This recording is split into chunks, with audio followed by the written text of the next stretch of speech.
Merci, Monsieur le ministre. Pour le groupe La Nouvelle Gauche, la parole est à Madame Gisèle Biémouret.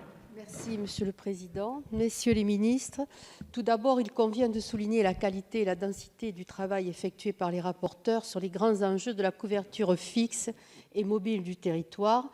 Leur réflexion permet d'apporter des pistes de réponse concrètes aux problèmes liés à la couverture auxquels beaucoup de Français sont encore confrontés.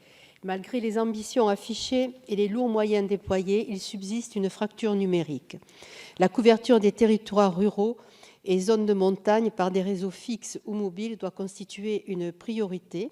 Partageant tout à fait l'objectif du fibrage pour 2025 et l'ensemble des préconisations, je voudrais signaler l'exemple du Gers, doté d'un syndicat mixte départemental permettant d'imaginer un raccordement de l'ordre de 70% des Gersois dès 2020 grâce à une mobilisation de l'ensemble des collectivités locales et de l'État. Je focaliserai sur la couverture mobile et en particulier la proposition numéro 14 suggérant de redéfinir les protocoles de mesure. En termes de couverture mobile, il n'existe soi-disant dans le Gers qu'une commune zone blanche au sens du protocole de désignation. Ce protocole ne s'avère pas adapté sur une partie importante du territoire, notamment pour les hameaux isolés où se retrouvent, du fait de leur éloignement, des centres-bourgs peu ou pas couverts par le réseau 2G. Le programme Centre-bourg a délaissé les hameaux et l'habitat diffus. Il est donc particulièrement inadapté à certaines zones. Le problème de couverture mobile hors centre-bourg, donc hors protocole zone blanche de l'État, reste donc entier. Concrètement, qu'en sera-t-il du contenu des prochains protocoles de mesure de la couverture mobile ? Il y a eu un accord avec les opérateurs de téléphonie mobile pour accélérer le déploiement de la couverture et en contrepartie, les licences ne seront pas remises aux enchères. Quel manque à gagner pour l'État et quelles sont les garanties quant aux engagements des opérateurs? Merci. Merci, Monsieur le ministre.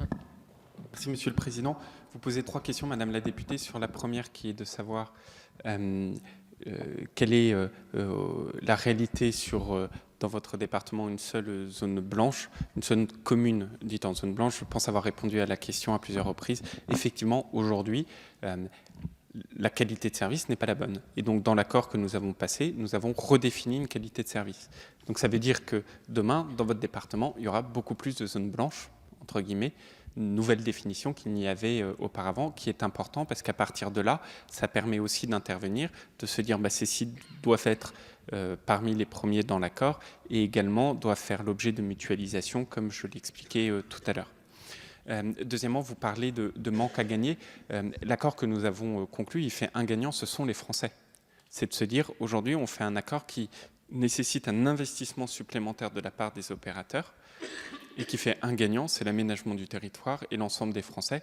Et encore une fois, j'insiste, là on parle beaucoup des infrastructures nouvelles de téléphonie, mais l'accord, il est bien plus conséquent que cela, puisqu'il généralise la 4G avec plus de 10 000 communes qui sont celles qui aujourd'hui n'ont pas la 4G, qui passeront de 2G, 3G à la 4G, qui est un élément essentiel parce que c'est ça qui permet d'avoir les usages d'Internet, comme le disait Mounir Majoubi tout à l'heure, et enfin la couverture des réseaux également de transport. Et vous avez une troisième question qui était sur l'association des élus, mais qui était le point que j'évoquais.